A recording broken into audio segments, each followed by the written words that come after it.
A healthy lifestyle can help prevent chronic diseases and long illnesses. On Health Today, we're talking about text neck. Text neck syndrome. Dr. Olatubi Olawale, of course, is in the house, an alumnus of the College of Medicine, University of Lagos, a physiotherapist with specialty in sports medicine and orthopedics rehabilitation.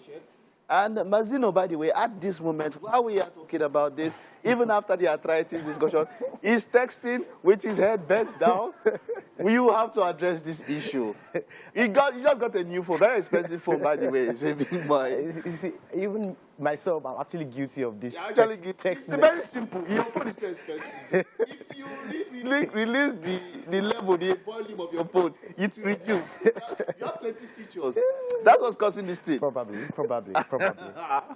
But text neck syndrome, it's a repetitive stress injury to the neck, whereby you put your neck in a forward position for an extreme period of time while using your electronic devices, your phone, your laptop.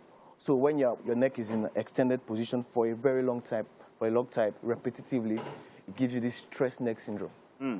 Now, so that means that going into preventive measures is just all about ensuring that you don't have to bend over so long. That's simple and that's true. It's very simple, and that the thing is about text neck syndrome is that you start having sharp pains on your neck, and sometimes it affects your shoulder. You have pain on your shoulder, and actually the pain radiates from your neck towards your hand. Sometimes you have this nerve pain radiating to your shoulder, from your neck to your shoulder. And sometimes it can lead to headache, a dull kind of sharp headache, and you can have dull pain headache, can have a sharp headache. And it actually can lead to stiffness of the neck. You might not be able to move your neck to some certain area. That's one of the symptoms. Now, devices now, people get to use devices so much. In fact, people work on their devices. I know people who their phone is the office and everything, and they always have to do alternative positions when texting. What else can people do to ensure that this kind of thing doesn't become an issue? One thing about this text neck is it's actually a 21st century disease, because most people now are using their phone, their mobile devices, and even this period that everybody has to work from home. You must be on your devices, you must be on your laptop, you must be on your phone. And actually, people on their phone, WhatsApp, Instagram, Twitter, and everything. So one thing I used to tell people is that take a 15 minutes break while using your phone. Because most of the time we are on this phone, on a phone like this. So another thing, move your phone away from, put it at the level of your eye. Same so level with your eye, so that your neck can be in a proper position. One thing about this text neck syndrome is just a lack of proper position. You have a poor posture. Poor posture while using your phone. So when you are conscious of your posture, you will be able to prevent this kind of things. Then also I tell people, take break, take break, 15 minutes break from what you're doing. Then also set an alarm. You can set an alarm on your phone, stop what you're doing. I think there's an application now, I don't know, but I read about an application that's on your phone that tells you when your neck is in the proper position, and tells you, put your phone in a proper angle. So there's an application about. Please just excuse her, doctor. Look at, just look there. Everybody's guilty. Everybody's guilty of that. Everybody's guilty. You can see the screen now. No, that neck. You see, when you tilt your neck in 15 degrees, the pressure going to your neck is like 8 kg. So how about where so your back is over and your neck is straight, like that guy is doing now? So something like this now. My neck is not bent over per se. So my back is bent over. Yes. My neck is this way. Yes.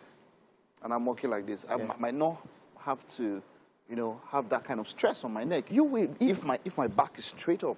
If your back is straight up, one thing about text neck, about your spine is that you must put your spine in a proper position, where the anatomical position. Anytime you are sitting, you are standing. Okay. So if your neck is like this and your back is like, you put strain on your shoulder muscles. Okay. What I tell people, these are things you can do. First of all, when you're having this kind of thing, you do a chin tuck.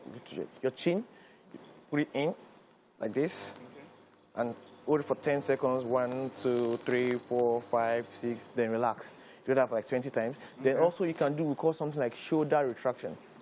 Okay. Your shoulder now, you try to... So these are things that will help against that particular stress. Your scapular retraction. You can put your shoulder together like this. Okay.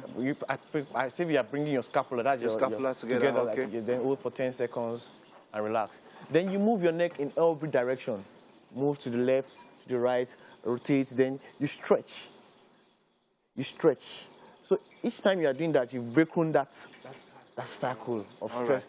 Right. What are the long-term issues from this neck stress injury? The long-term issue is that it can cause cervical spondylosis, that is putting pressure on the disc, intervertebral disc, leading to having degenerative diseases. You said cervical. That's this thing can affect the cervix. Yeah, no, cervical means the neck, the neck. The neck bone. The neck. We have the cervical, the thoracic, the lumbar, and the sacral. The cervical, that's the vertebra around the neck region, and which can lead to severe nerve pain. Severe nerve pain, where you have pain radiating from the neck down to the hands, and severe one, and it's actually very, very, and it can lead to muscle weakness. Now I know that you are a proponent for physiotherapy and exercise and not drugs, but are there, in sort of way, any medication that people can take in this particular situation? First thing, one thing in life is that I usually tell people that before you do anything, make sure you control the pain. Pain management is very, very important in text neck. If you can use NSAID. I talked about NSAID the last time, some pain relieving medicine, but just don't use it for too long. And you can use muscle relaxants just to relax your muscles. Then also exercises. So pain. I have this is a question. It's possible. Well, his fiancée or so, she took a muscle relaxant. I don't know what happened, but there was an explanation. She passed on, and there was an explanation that it relaxed the muscles in the heart or something. I think maybe she took. I don't know if she took an overdose and all of that, and it relaxed. What they say, I think the muscles in the heart were also relaxed. I don't know. Is that does that happen? Yeah, probably he used it without a doctor's prescription. Before you use a muscle relaxant. Now that's easy. That is where it comes. So I feel a pain, and for me, it has happened to me at times. I step into the pharmacy. I don't even talk to the person. I just say I want this one, and then I tell the person, I say no, I know this one and all that. How important is it to get a diagnosis from a certified or a professional doctor? When it comes to all these kind of things, one of the practices we do in Nigeria, in this country, set of countries, that we don't buy drugs. We buy drugs out of doctor's prescription. I usually tell people, anything you are buying, any drug you are using, make sure it is being prescribed by a doctor. Because once you go to when you're having this kind of symptom, when you go to the hospital, they examine you. Based on your examination, and if they know your history, your past history, they know your past health history, they know the kind of drug you should use. I should use. All of that matter. Even me, it's hard to know your health history because you don't go for checkups. Yeah, we don't go for checkups. But I guess that is why doctors, their handwriting, they used to write it so that you don't used to see. Doctors never have fine handwriting. I guess it's intentional. It's not intentional, actually. It's not intentional. It's not intentional. So it's like the worst writers now become doctors. Thank you so much, Dr. Olawale. It's always a pleasure having you on the show. Thank you very much. If you're able to pick one or two things there, we'll probably have a replay on YouTube, something that you can make a reference to and alleviate the stress and the pain in your neck while using your phone. We'll just take this time out now. Stay with us. Still more to come.